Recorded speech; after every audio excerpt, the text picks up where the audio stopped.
Welcome to our daily mobility. Today we're working on our shoulders. First what we're going to do is a shoulder swimmer. So we're going to be laying face down on the ground for this one. Just going to start with our arm down by our side, thumb pointing down. We want to lift up as high as we can.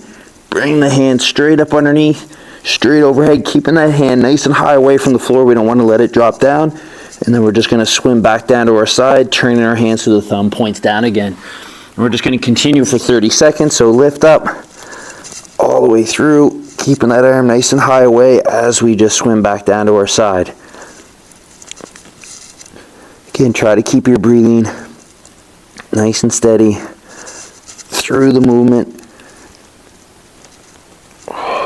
Focusing on the quality of each rep versus the quantity.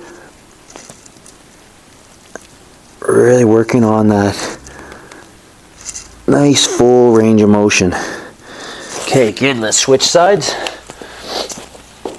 Same thing, opposite arm. Starting with that thumb pointing down, lift up.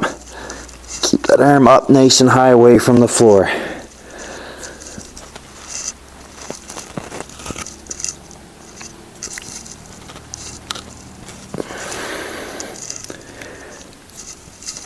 And just breathe through.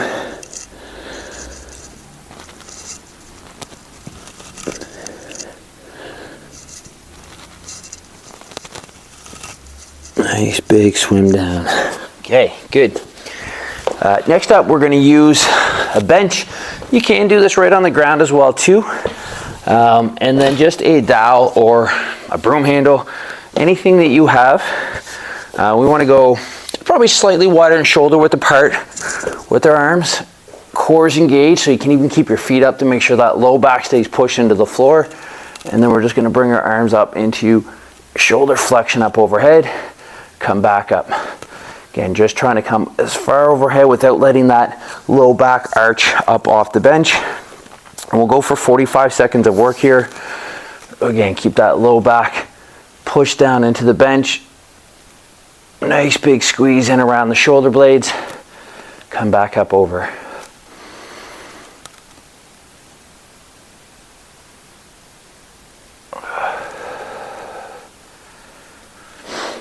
Nice big deep breaths. Breathe out, let that tension come out of the shoulders. Trying to actively use those muscles in the back of the shoulders, in around the shoulder blade, to try and pull those arms down towards the floor. Again, without letting those ribs or that low back arch.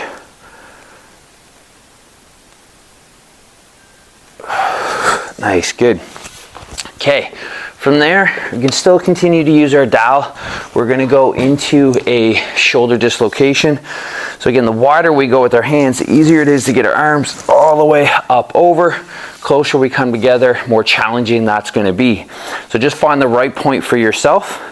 You may be limited with how wide your dowel is, whether you can get all the way around or not. But we're just trying to go.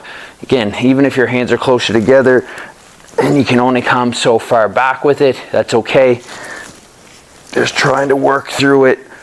You know, obviously the wider your arms come or hands come apart, the easier that is. The more we do it, the more we start to open up that shoulder joint, the easier this becomes as well. But just work through it as much as we can.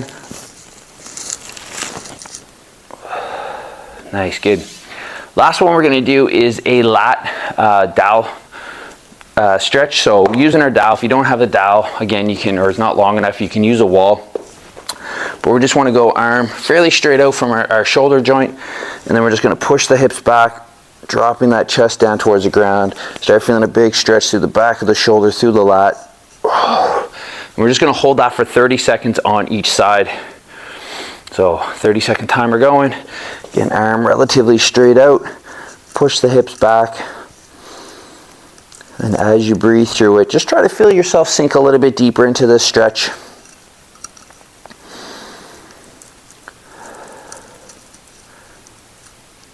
Try to let all that tension out.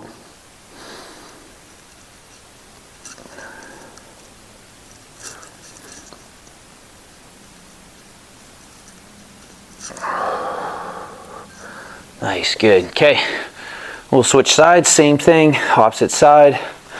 Again, just pushing those hips back, bringing that chest down towards the floor. Feeling that nice stretch all down through the back, in around that shoulder. Keeping your breathing nice and steady.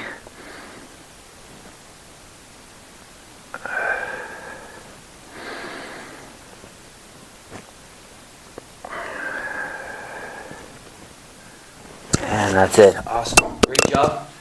Enjoy the rest of your day, and we'll see you back here tomorrow.